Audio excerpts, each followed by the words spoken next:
ಎಲ್ಲರಿಗೂ ನಮಸ್ಕಾರ. ನನ್ನ ಹೆಸರು ಜಯರಾಜ್ ಅಂತ. ನಾನು ವ್ಯಾಸರಾಜ್ ಮಠದ ಒಂದು ಸಂಬಂಧ ಸುಮಾರು ಇವತ್ತಿಗೆ 12-13 ವರ್ಷದಿಂದ ಬೆಳೆಸಿದ್ದೀನಿ.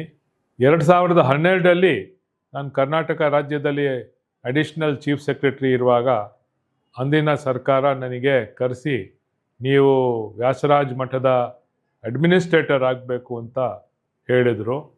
ಆಗ ನಾನು ಕೆಲವು ಸಂಗಡಿಗರ ಜೊತೆ ಮಠಕ್ಕೆ ಬಂದು ಆಡಳಿತದ ಚುಕ್ಕಾಣಿಯನ್ನು ನನ್ನ ಕೈಯಲ್ಲಿ ತಗೊಂಡಿದ್ದೀನಿ.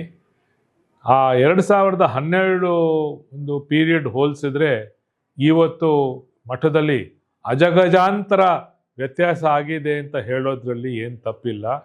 ಮೊಟ್ಟ ಮೊದಲನೇದಾಗಿ ಈಗ ನಮ್ಮ ಮಠಕ್ಕೆ ಒಂದು ಉತ್ತಮವಾಗಿರೋ ಪೀಠಾಧಿಕಾರಿ ದಯಮಾಡಿಸಿದ್ದಾರೆ, ವಿದ್ಯಾಶ್ರೀಷ್ ತೀರ್ಥರು. ಅವರ ಅಭಿನಂದನಾ ಸಮಾರಂಭ ನಾವು ಆಚರಿಸ್ತಾ ಇದ್ದೀವಿ. ವಿದ್ಯಾಶ್ರೀಷ್ ತೀರ್ಥರು ನಿಜವಾಗ್ಲೂ ವ್ಯಾಸರಾಯರ ಒಂದು ಪ್ರತಿನಿಧಿ ಅಂತ ನಾವು ಹೇಳೋದ್ರಲ್ಲಿ ತಪ್ಪಿರೋಕ್ಕಿಲ್ಲ. ಅವ್ರನ್ನ ನಾನು ಸುಮಾರು ವರ್ಷದಿಂದ ನೋಡಿದ್ದೀನಿ. ಅವರು ಇನ್ ಹಾರ್ಟ್, ಇನ್ ಹೆಡ್, ನೀತಿ, ಭೀತಿ, ರೀತಿ ಎಲ್ಲ ವಿಚಾರಗಳಲ್ಲಿ is a true successor to Shri ವ್ಯಾಸರಾಯರು. 2012ರಲ್ಲಿ ಆ ಭೀಕರ ಪರಿಸ್ಥಿತಿ ಏನಿತ್ತು ಮಠದಲ್ಲಿ ನಂಗೆ ಇನ್ನೂ ಜ್ಞಾಪಕ ಇದೆ. ಮೊದಲನೇ ತಿಂಗಳಲ್ಲಿ ನಾವು ಹುಂಡಿ ತೆಗೆದಾಗ 5,000 ರೂಪಾಯಿ ಇತ್ತು ಹುಂಡಿಯಲ್ಲಿ ಒಟ್ಟಾರೆ. ನಾನು 2018ರಲ್ಲಿ ವ್ಯಾಸರಾಜ್ ಮಠದ ಆಡಳಿತಾಧಿಕಾರಿಯಾಗಿ ಜವಾಬ್ದಾರಿಯನ್ನು ಬಿಟ್ಟಾಗ ತಿಂಗಳಿಗೆ ಹುಂಡಿಯಿಂದನೇ 55 ಲಕ್ಷ ಬರ್ತಾಯಿತ್ತು. ಆ ಥರ ಒಂದು ಬದಲಾವಣೆಯನ್ನು ನಾವು ಕಾಣಿದ್ದೀವಿ. ಈಗ ಮಠದ ಆಡಳಿತ ಒಂದು ಸುಸೂತ್ರವಾಗಿ ನಡೀತಾ ಇದೆ. ಅದಕ್ಕೆ ನಮ್ಮ ಸುರಂಜನ ಅವರು, ನಮ್ಮ ಬದ್ರಿ ಅವರು, ಇನ್ನಿತರರು ಕಾರಣ ಅಂತ ನಾನು ಹೇಳಬೇಕಾಗ್ತದೆ. ಮತ್ತು ಮಠದ ಒಂದು ಪ್ರಾಪರ್ಟಿ, ಆಸ್ತಿ ಏನಿದೆ, ಕ್ರಮೇಣವಾಗಿ ಅದನ್ನು ಭದ್ರಪಡಿಸಿ ಆ ಒಂದು ಪ್ರಾಪರ್ಟಿಗಳನ್ನೆಲ್ಲ ಮಠದ ಒಂದು ಸ್ವಾಧೀನಕ್ಕೆ ತಗೊಳ್ತಾ ಇರೋ ಸತತ ಪ್ರಯತ್ನ ನಡೀತಾ ಇದೆ. ಮತ್ತು ಭಕ್ತಾದಿಗಳಿಗಾಗಿ ಸ್ವಾಮಿಗಳ ನೇತೃತ್ವದಲ್ಲಿ ಎಷ್ಟೋ ಒಂದು ಬದಲಾವಣೆಗಳನ್ನ ತಂದಿರೋದು ನಾವು ನೋಡ್ಬೋದು.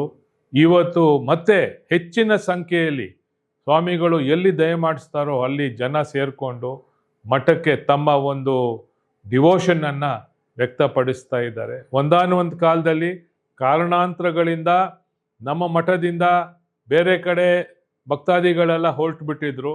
ಈಗ ಅವರಾಗೆ ಮಠಕ್ಕೆ ಬರ್ತಾ ಇದ್ದಾರೆ.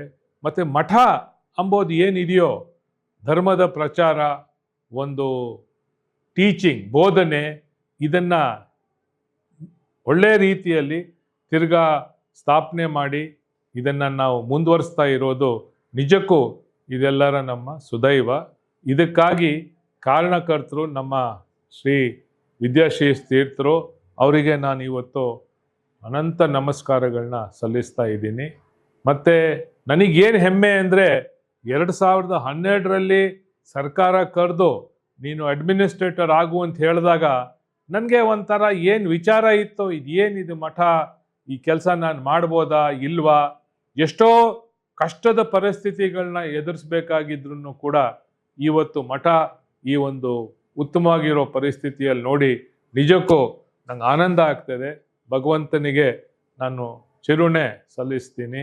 ಯಾಕಂದರೆ ನಾವೆಲ್ಲರೂ ಸೇರಿ ನಮ್ಮ ವಿದ್ಯಾಶ್ರೀಷ್ ತೀರ್ಥರ ಒಂದು ನೇತೃತ್ವದಲ್ಲಿ ಇವತ್ತು ನಮ್ಮ ವ್ಯಾಸರಾಜ್ ಮಠ ನಿಜವಾಗ್ಲೂ ನಮ್ಮ ಇಡೀ ಮಾಧ್ವ ಮಠಗಳಲ್ಲಿ ಉತ್ತಮವಾಗಿರೋ ಹೆಸರು ಮತ್ತು ಒಂದು ಸ್ಥಾನ ಪಡೆದಿರುವುದನ್ನು ನೋಡಿ ಸಂತೋಷ ಆಗ್ತದೆ. ಈ ಒಂದು ಸಂದರ್ಭದಲ್ಲಿ ನಾನು ಶ್ರೀ ವಿದ್ಯಾಶ್ರೀಷ್ ತೀರ್ಥರ ಸೆಲೆಬ್ರೇಷನ್ ಏನಿದೆಯೋ ಅದನ್ನು ಸ್ವಾಗತಿಸ್ತೀನಿ.